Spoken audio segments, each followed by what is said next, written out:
আজকে বানিয়েছি নিরামিষ মোচার তরকারি। এটা আমি গরম গরম ভাতের সঙ্গে পরিবেশন করে দেব। দেখতে থাকুন আমার রেসিপিটা আমি কিভাবে বানিয়েছি। নমস্কার বন্ধুরা, কুকিং অর্পিতাতে আপনাদের সবাইকে স্বাগত জানাই। আশা করি আপনারা সবাই ভালো আছেন। আমি আজকে বানাচ্ছি কলা মোচার তরকারি। আমার যদি এই রেসিপিটা ভালো লেগে থাকে তাহলে আমার চ্যানেলে একটা সাবস্ক্রাইব করে দেওয়ার অনুরোধ রইল। আমি যেভাবে বানাই সেইভাবেই বানিয়ে দেব। আমি নিয়েছি এই যে কলার মোচা আর নিয়েছি একটা আলু। আমি মোচা দিয়ে আলু দিয়ে আমি তরকারি বানাবো। আমি মোচাটাকে প্রথমে ছাড়িয়ে নিচ্ছি। তার উপরের খোলাটাকে এইভাবে ছাড়িয়ে দেবো। খোলাটা খাওয়া যায় না, এগুলোকে খাই, ফুলগুলোকে খায়। ফুলের এই শক্ত অংশগুলোকে বাদ দিয়ে দেয়। এগুলো খেলে পেট খারাপ করে, এগুলো খায় না। যে শক্ত অংশগুলোকে বাদ দিয়ে দেয়।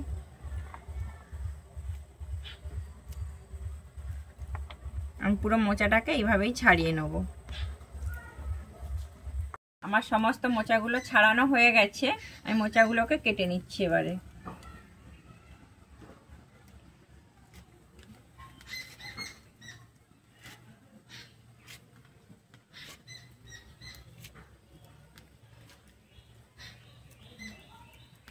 আমি একটা থালায় আগে থেকে জল দিয়ে দিয়েছি। মোচা যেহেতু কষ থাকে মোচাতে, তাই জন্য আমি জলেই কাটবো মোচাগুলোকে।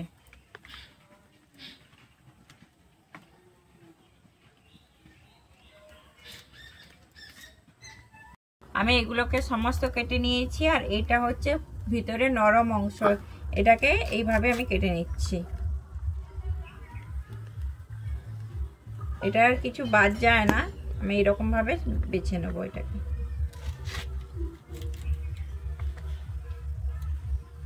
এই খোলাগুলোকে ফেলে দিচ্ছি। এই ভিতরের অংশটাকে আমি নিয়ে নিচ্ছি। এই খোলাটা কিন্তু আমি নিচ্ছি না। আমি সব কেটে নিয়েছি। আলুটাকে এইভাবে কেটেছি। আমি মোচাটাকে এবারে সেদ্ধ করে নেবো। আলুটা কিন্তু আমি সেদ্ধ করব না।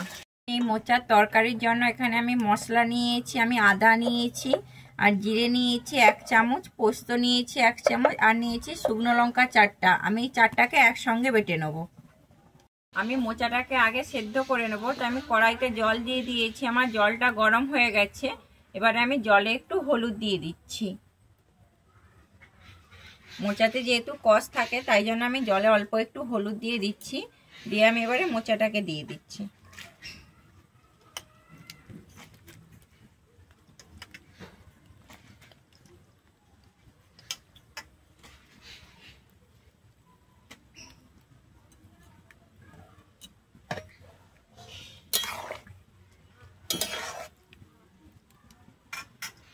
আমি মোচাটাকে ঢেকে দিচ্ছি 5 মিনিটের জন্য। আমার 5 মিনিট হয়ে গেছে। আমি ঢাকনাটা খুলে দেখছি।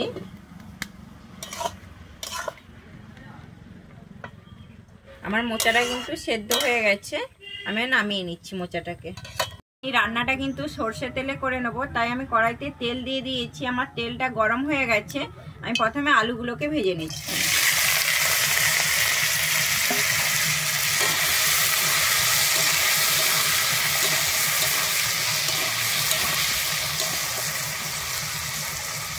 আমি আলুর মধ্যে দিয়ে দিচ্ছি লবণ আর দিচ্ছি হলুদ।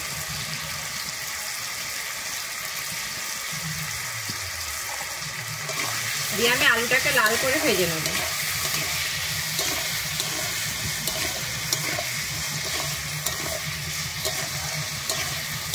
আমার আলুটা ভাজা হয়ে গেছে। আমি আলুটাকে তুলে নিচ্ছি।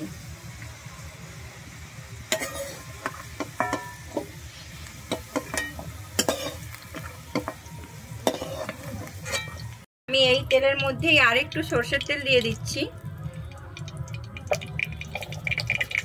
আমি দিয়ে দিচ্ছি 2টো তেজপাতা,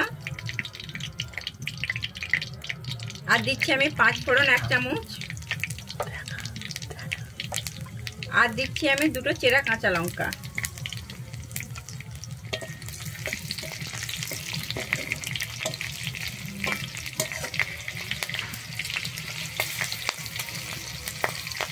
আর আমার এগুলো সব ভাজা হয়ে গেছে, আমি দিয়ে দিচ্ছি এবারে একটা কেটে রাখা টমেটো।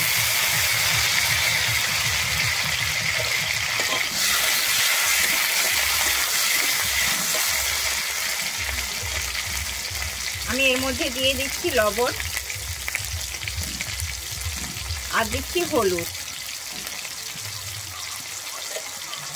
দিয়ে আমি টমেটোটাকে ভালোভাবে ভেজে নেব।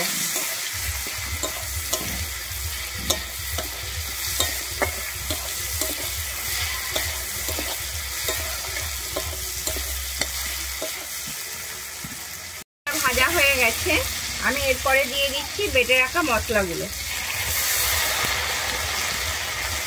আমি বেটে রাখা মশলাটা দিয়ে কিন্তু ভালোভাবে কষিয়ে নেব। আমি যেহেতু আদা দিয়েছিলাম তাই আদা থেকে কাঁচা গন্ধটা যতক্ষণ না চলে যায় আমি মশলাটা কিন্তু ততক্ষণ ভাজতে থাকবো।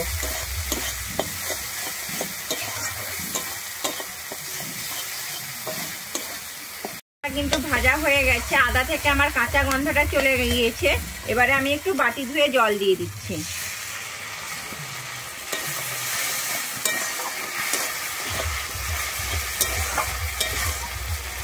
আমি এর মধ্যে দিয়ে দিচ্ছি এবারে চিনি।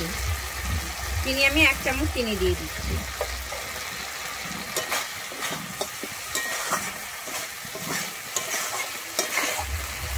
আমার মশলাটা কিন্তু কষানো হয়ে গিয়েছে, আমার তেল ছেড়ে দিয়েছে মশলা থেকে।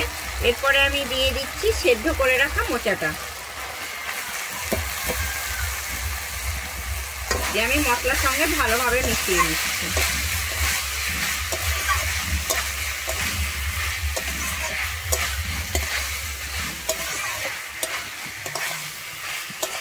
আমি এরপরে দিয়ে দিচ্ছি ভেজে রাখা আলুটা। ভেজে রাখা আলুটা দিয়ে কিন্তু আমি ভালোভাবে মিশিয়ে নেব।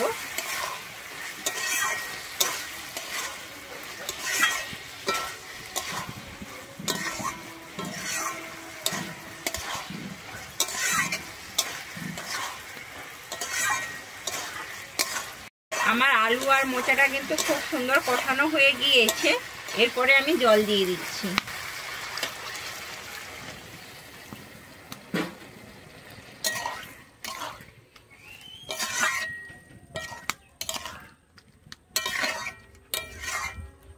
আমি এখানে আর একটু জল দিচ্ছি, যেহেতু আমার আলুটা আর একটু সেদ্ধ হবে তাই জন্য আমি আর একটু জল দিয়ে দিয়েছি। দিয়ে আমি এবারে ঢেকে দিচ্ছি 5 মিনিটের জন্য। আমার 5 মিনিট হয়ে গেছে, আমি ঢাকনাটা খুলে দেখে নিচ্ছি।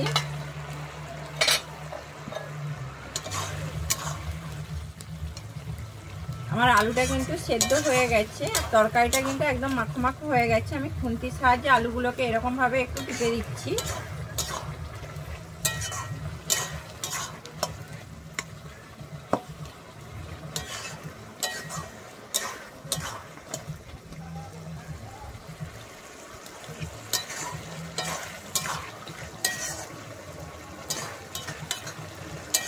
আমি এরপরে দিয়ে দিচ্ছি এখানে গরম মশলা গুঁড়ো 1 চামচ,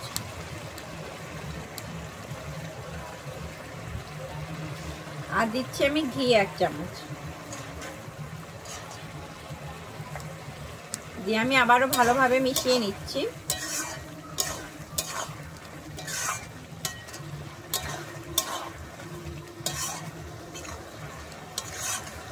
আমার রেডি হয়ে গেছে, আমি এবারে নামিয়ে নিচ্ছি। রেডি হয়ে গেছে নিরামিষ মোচার তরকারি। আমার যদি এই রেসিপিটা আপনাদের ভালো লেগে থাকে তাহলে আমার চ্যানেলে লাইক, কমেন্ট, শেয়ার ও সাবস্ক্রাইব করে দেওয়ার অনুরোধ রইল।